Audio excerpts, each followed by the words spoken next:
அஸ்ஸலாமு அலைக்கும் வரஹ்மத்துல்லாஹி வபரகாத்துஹு.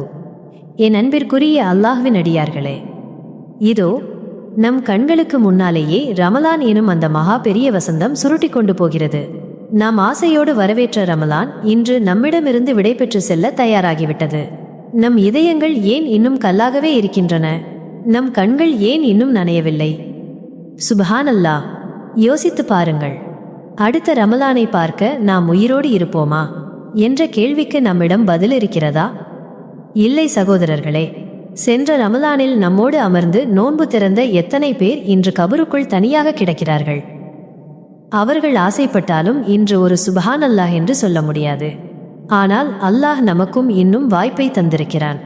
இந்த ரமலான் நம்மை விட்டு பிரியும் முன் நம்முடைய பாவங்கள் மன்னிக்கப்பட்டு விட்டதா, நரகத்திலிருந்து நமக்கு விடுதலை கிடைத்து விட்டதா என்ற கவலை ஒவ்வொரு முஹ்மினின் உள்ளத்தையும் வாட்ட வேண்டும். ரமலான் முடிந்துவிட்டால் நம்முடைய தொழுகைகளும் திக்ருகளும் முடிந்துவிட வேண்டுமா? இல்லை. ரமலான் நமக்கு கற்றுத்தந்த அந்த பயிற்சியை நம் வாழ்நாள் முழுவதும் கொண்டு செல்ல வேண்டும். நம்மை படைத்த ரமலானுக்கு மட்டும் இறைவன் அல்ல, அவன் வாழ்நாள் முழுமைக்கும் இறைவன்.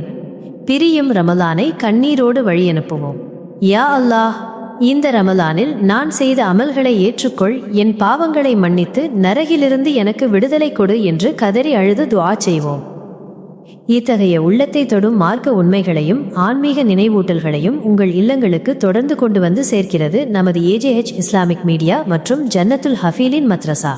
தூய்மையான மார்க்க பணியையும் இறைவனின் நேசத்தையும் தேடும் ஒவ்வொரு முஃமினுக்கும் ஒரு நேர்மையான வழிகாட்டியாக நமது சேனல் என்றும் திகழும்.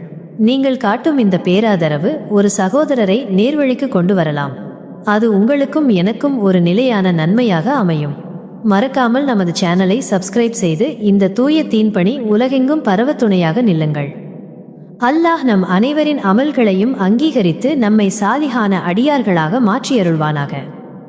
ஆமீன். வஸ்ஸலாமு அலைக்கும் வரஹ்மத்துல்லாஹி வபரகாத்துஹு.